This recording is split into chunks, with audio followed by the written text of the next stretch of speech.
Talent x 2024 का शुभारंभ हो गया और अभी तक बहुत सारे बच्चे हैं, 11 लाख से ज़्यादा बच्चे जो एनरोल हो चुके हैं पिछले लगभग 10 साल में, हम कह सकते हैं आज। तो जब इसकी शुरुआत की गई थी, नींव रखी गई थी, तो क्या थॉट था माइंड में और क्या विज़न था इस एग्ज़ाम को लेकर? देखिए, हम लोग प्रत्यक्ष रूप से तो बच्चों के कैरियर के लिए कोचिंग का कार्य 35 वर्षों से कर ही रहे हैं, लेकिन शिक्षा एक ऐसा क्षेत्र है जिसमें हर बच्चा, हर माता पिता, हर परिवार अपने बच्चों को भविष्य बनाना चाहता है। तो बच्चों की प्रतिभा को उजागर करने के लिए, उसको प्रोत्साहन देने के लिए योजना शुरू की गई थी। जैसे हमारे टाइम में नेशनल टैलेंट सर्च एग्जामिनेशन हुआ करता था, वो गवर्नमेंट लेवल पे था, लेकिन प्राइवेट सेक्टर में या निजी क्षेत्र में इस तरह की पहल हमने इसलिए करी, हर बच्चे को शिक्षा प्राप्त करने के लिए प्रोत्साहन मिले, उसको पारितोषिक मिले, उसको स्कॉलरशिप्स मिले, वो अपना कैरियर बनाने के लिए उसको जो रुकावटें हैं वो नहीं आए। तो हमें बड़ी प्रसन्नता है कि आज 10 वर्षों में हम लगभग 11 लाख विद्यार्थियों को इससे जोड़ सकें। हमें लगता है आगे ये और, चूँकि हम और डिसिप्लिन और स्ट्रीम्स भी चालू कर रहे हैं, तो बच्चे किसी भी क्षेत्र में अपना कैरियर बनाएं, एलन उनके लिए हमेशा मददगार बना रहेगा। सर, टैलेंट एक्स 2024 का आज आगाज़ हो गया। हमने देखा पिछले कुछ सालों में बहुत सारे ऐसे टॉपर्स हैं जो कि नीट में या फिर जेई में उन्होंने भी पार्टिसिपेट किया इन एग्ज़ाम में और बहुत अच्छा रैंक भी, और कंटिन्यूसली हर साल वो पार्टिसिपेट करते रहे। तो क्या टैलेंट एक्स का एक मकसद बच्चों को एग्ज़ाम के प्रति जो नर्वसनेस होती है उसमें सहज करना भी है, और आप टैलेंट एक्स को किस तरह से देखते हैं आने वाले समय में, क्या विषय? आज से 10 साल पहले जब ये टैलेंट एक्स स्टार्ट किया था, तब हमने सोचा था कि जैसे गवर्नमेंट के टैलेंट के एग्ज़ाम्स होते नहीं होते, ऐसे इसकी वैल्यू बननी चाहिए। मैं ये तो नहीं कह रहा कि पूरी इसकी वैल्यू बन गई, लेकिन उस दिशा में जा रहा है। और जितने भी स्टूडेंट्स हैं वो इसके अंदर पार्टिसिपेट करके अगर परफॉर्मेंस करते हैं तो उनका एक हौसला बढ़ता है। जैसे NTSC है, दुनिया भर के ओलंपियाड हैं, तो जब बच्चे उसमें क्वालिफाई करते हैं तो उनका एक हौसला बढ़ता है। तो ऐसे ही हम एलन का ये चाहते थे कि इस एग्ज़ाम को क्वालिफाई करें तो एक हौसला बढ़े, और जो उनका मेन टारगेट है उसको प्राप्त करने के लिए वो और जमकर मेहनत कर सकें।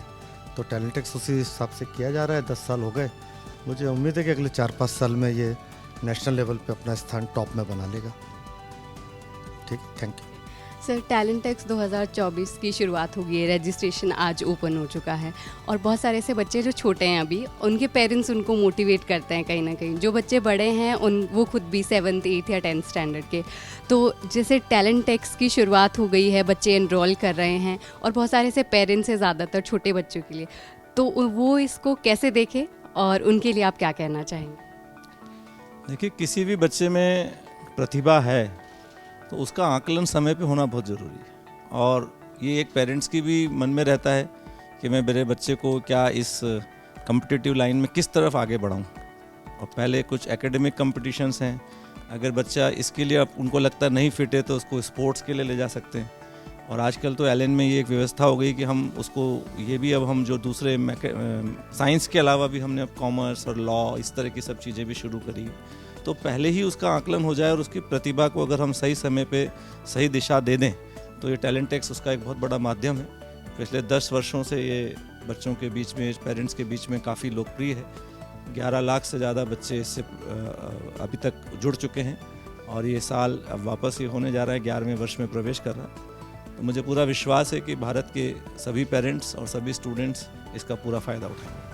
सर, टैलेंट एक्स 2024 की शुरुआत हो गई है। टैलेंट एक्स अपने आप में एक पैकेज है जहां स्कॉलरशिप भी है बच्चों को, और साथ में उनको एनकरेज भी किया जाता है, लेकिन सबसे इम्पॉर्टेंट एसेट जिनको एक्सेस मिलता है जो बच्चों को, वो है मेंटर का।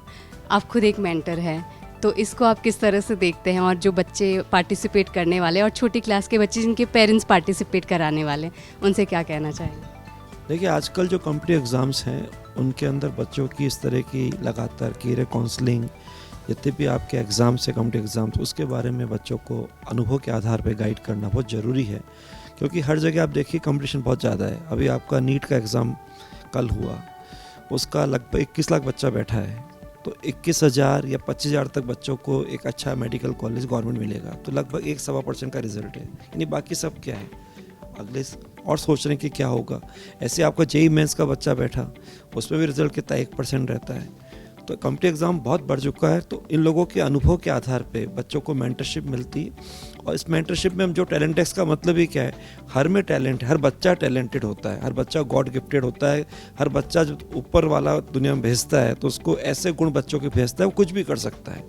लेकिन यहाँ आकर कई तरह की दुनिया में लोग जो मिलते हैं, कई तरह के जीव जो उनको कई बातें बताते हैं, जो बड़े होकर खुद फेल हो जाते हैं, तो बच्चों को हल्का सा हतोत्साहित कर देते हैं। तो बच्चा कई बार घबरा जाता है, लगता है यार दुनिया के अंदर बहुत कुछ दिक्कत है, दुनिया बहुत, ज़िंदगी बहुत कठिन है, और होती इतनी कठिन जितने मान लेते हैं या लोग उनको बता देते हैं।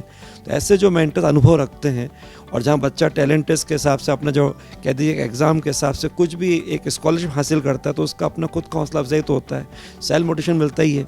और बाद में इस प्लेटफॉर्म पर जब उनको एक मेंटर के द्वारा भी पूरी गाइडेंस मिलती है, और उनको एक प्लेटफॉर्म पे और बच्चे भी इस तरह से जो छटके आते हैं एक ही प्लेटफॉर्म पे होते हैं, तो उनको एक अच्छा हेल्दी कंपटीशन मिलता है।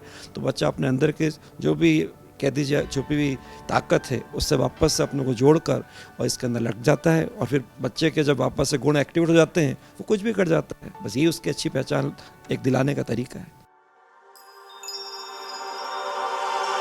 टैलेंट एक्स, सक्सेस का एश्योरेंस।